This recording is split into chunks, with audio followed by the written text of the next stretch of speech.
I was really craving for these sweet buns with tutti frutti inside them, but it's hard to find them here, so I decided to make them. Believe me, it's not hard to make them, so you must try this recipe once. We start by blooming the yeast. Here I have taken this active dry yeast. We start by taking lukewarm water 1/4 cup, and then to this add 1 packet of this active dry yeast and half a teaspoon of sugar.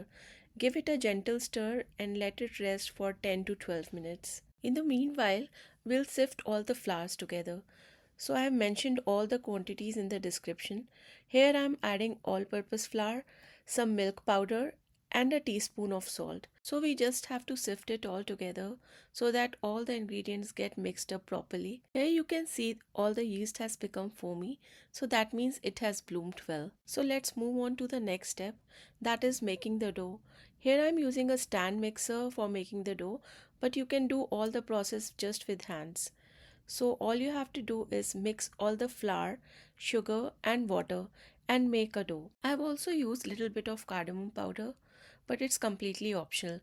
But I have used it because it gives a very good taste to the bun and also it goes well with the sweetness of the bun. I'll also request all my viewers to please subscribe to my channel if you have not till now, to get more exciting recipes every week. As you can see here, I'm slowly adding flour mix, sugar and more water to the yeast to make this dough. Just don't add everything all at once, especially water, because you need to put water as required.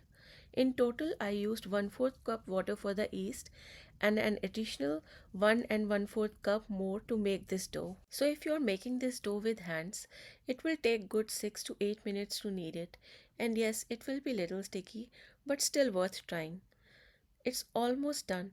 Just need to add some butter at the end, which enhances both the taste and the texture of the buns, making it so soft.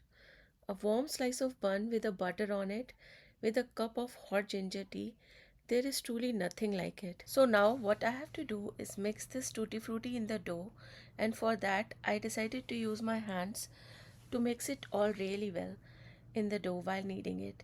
You can pick any color of the tutti frutti available to you. Here I have added half cup of tutti frutti in the dough. So now it's all mixed really well. Now make a dough ball and cover it with a cloth or a cling wrap and let it proof for about 1.5 or 2 hours. I have put it inside my oven with lights on to create a warm place for the proofing. As you can see, proofing is done and dough has doubled in size.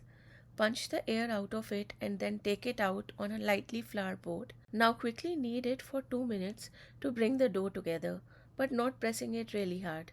Just use your hands to give it a round shape to the whole dough and press it gently on the board while tapping it with your hands. Try to make it as smooth as you can and put it back on the board. Doesn't it look amazing till now? And now all the hard work is done. Cut this dough ball into 8 equal pieces like you do for the pizza. Just try to make the pieces equal size so that you get equal size buns after baking. Also, if you like this recipe, do let me know in comments. I would love to hear from you. Now pick one of the pieces of the cut dough and using your hands try to shape it into a round ball. Make the dough flat and then tuck it in from all the sides, bringing it to the center. Move it gently in circles with your hands, giving it a proper round shape. Well, there is no right or wrong way of doing this. Just follow your instincts and keep shaping the buns using your fingers. It's pretty fun, just like playing with clay. I like to eat these buns warm with a little bit of butter on it. It can be a good accompaniment with some tea in the morning or late afternoon snacks. Kids love them too as a quick snack with milk for those evening hunger pangs. So now, as you can see, I finished shaping all the buns and we will set it for another proofing for about an hour.